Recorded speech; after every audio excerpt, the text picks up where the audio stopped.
I want to ask you a small favor. Just pause for a second, take one slow, deep breath in and out. You good? Awesome. Because what I'm about to share isn't another pep talk about waking up at 4 a.m. to conquer the world. It's not about grinding harder, squeezing every second out of the day, or hacking your way to peak productivity. This is about something your soul has probably been craving for a long time. Ready? You need to learn how to really rest. I'm not talking about flopping on the couch while your brain keeps racing a million miles an hour. Not watching Netflix with one eye on your phone, calling that relaxing. I'm talking about deep, intentional rest, the kind that actually recharges you, sharpens your mind, brings back your clarity and strength, the kind that makes you dangerous again.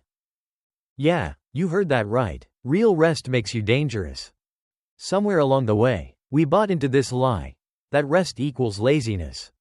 If you're not constantly producing, building, proving, achieving, you're falling behind. So now most of us rest like criminals. Guilty, sneaky, always on alert. Lying in bed but one eye on notifications.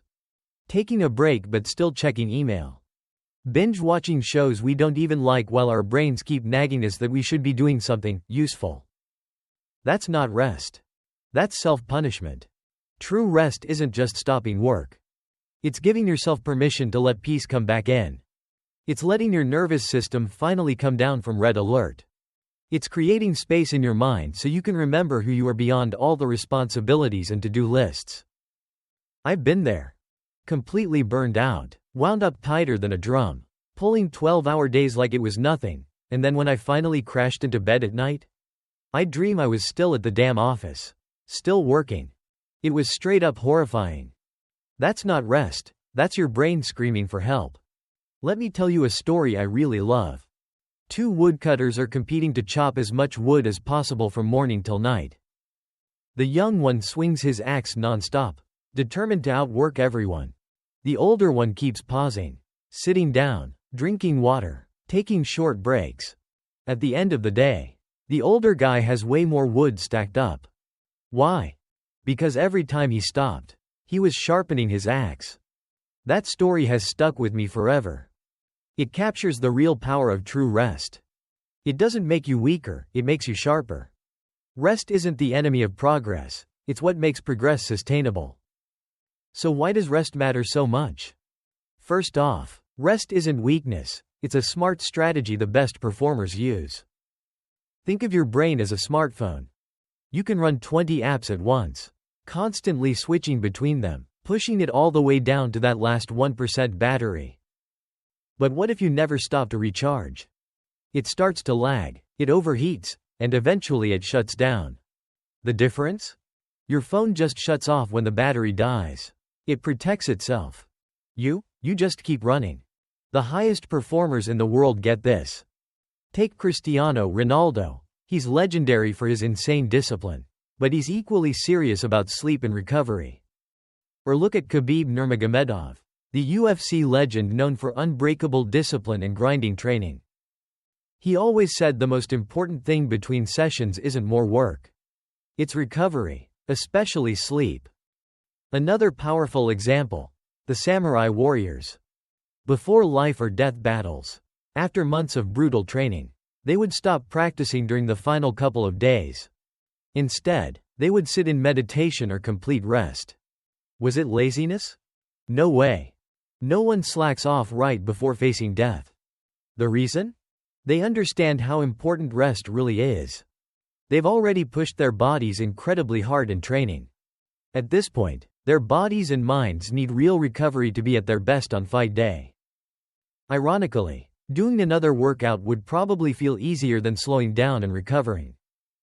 But they choose the harder path, real rest.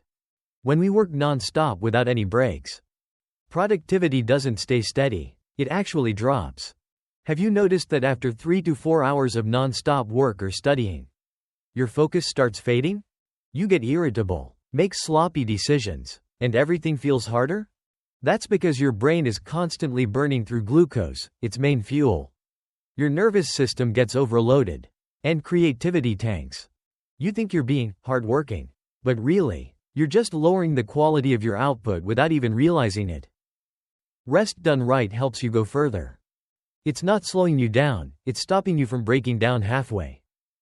A lot of people burn out in their 20s or 30s, not because they're weak, but because they don't know how to manage their energy wisely.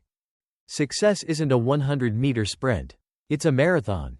And in a marathon, if you don't know when to ease up and recover, you won't make it to the finish line.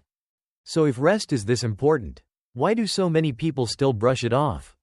Here are some of the biggest reasons we undervalue it. First, we live in a hustle culture that glorifies being busy. In our society, success gets tied to constant motion. Hustling means sleeping less. Ambition means never stopping. Since when did hard work become a shiny badge we wear on our chest? And rest suddenly equals laziness? You let yourself burn out, crash completely, just so someone can pat you on the back and say, "Damn, you're dedicated." In Japan, there's this brutal term called karoshi, death from overwork.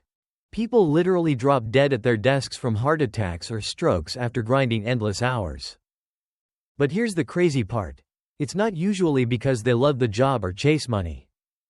Most of the time, it's because they're terrified of what others will think. They can't handle the group pressure, the social stigma of not pulling your weight, or looking like the slacker who leaves on time. So they endure it. They suffer in silence. In this life, there's one hard truth. What other people think of you doesn't really matter. We all have to learn this lesson eventually. The only difference? Some people figure it out young, while they're still full of energy and time.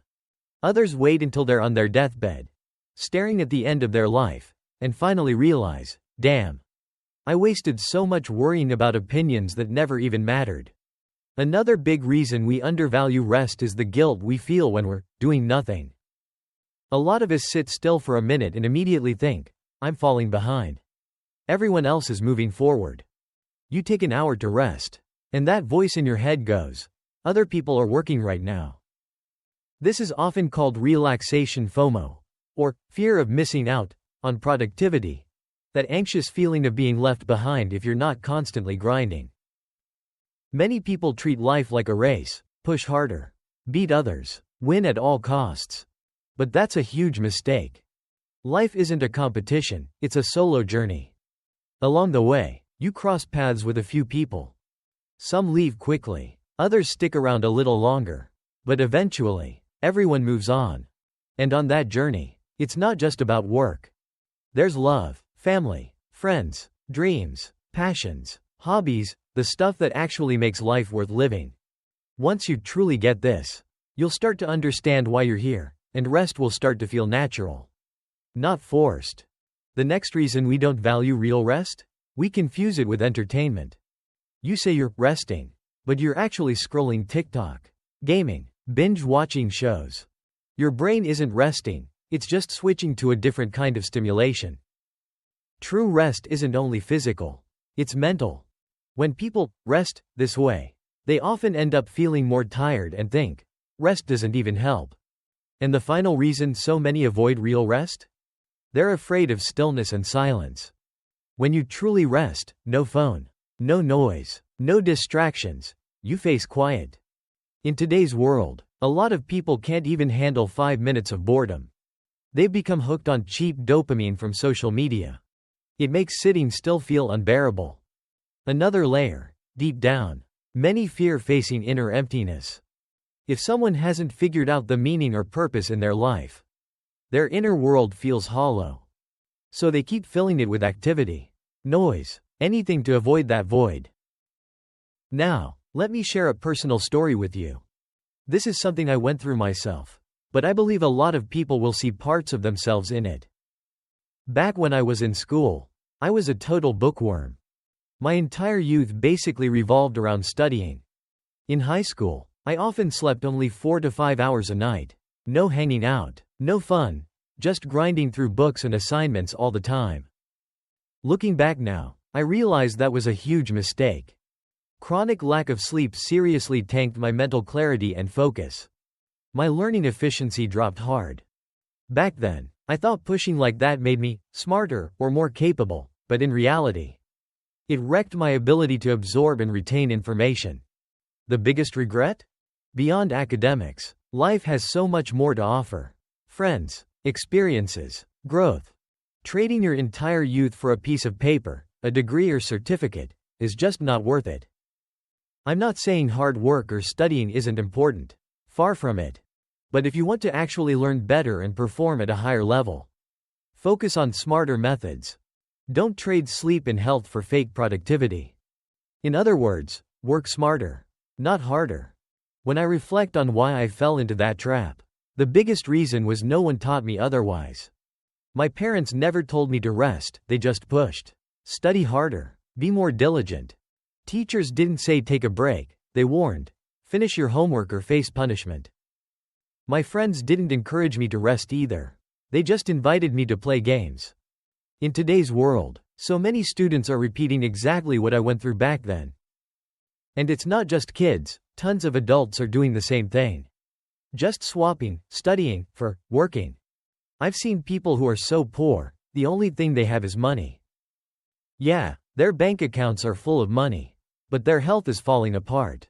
Family ties are broken. Friends have faded away, and love? Nowhere to be found. Like I said earlier, whether it's studying or working, life isn't a race, it's your own personal journey.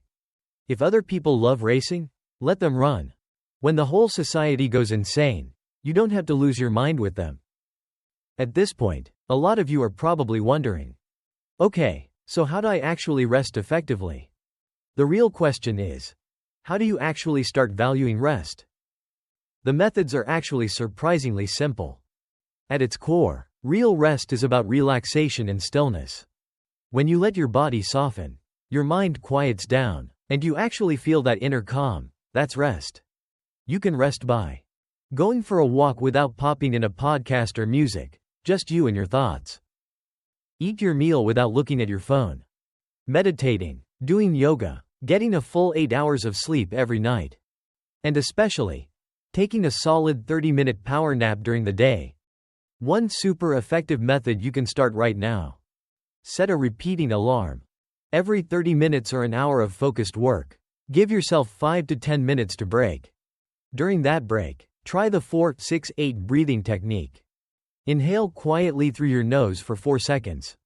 Hold your breath for 6 seconds. Exhale completely through your mouth for 8 seconds.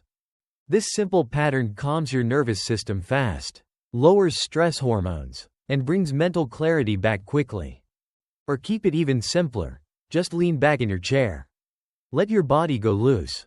Close your eyes if you can, and gently notice your breath and the sensations in your body. No forcing, no judging, just observing. Rest is an active choice. Make it a daily habit. Don't wait until you're burned out to rest. Rest so you don't burn out. When you rest the right way, you become a different version of yourself. Stronger, sharper, more present, more dangerous. Dangerous to burnout. Dangerous to people pleasing. Dangerous to fear. Because your worth was never tied to how exhausted you can make yourself look. So sharpen that axe again. Step back when you need to. Protect your energy like it's the most valuable thing you own. Because it is.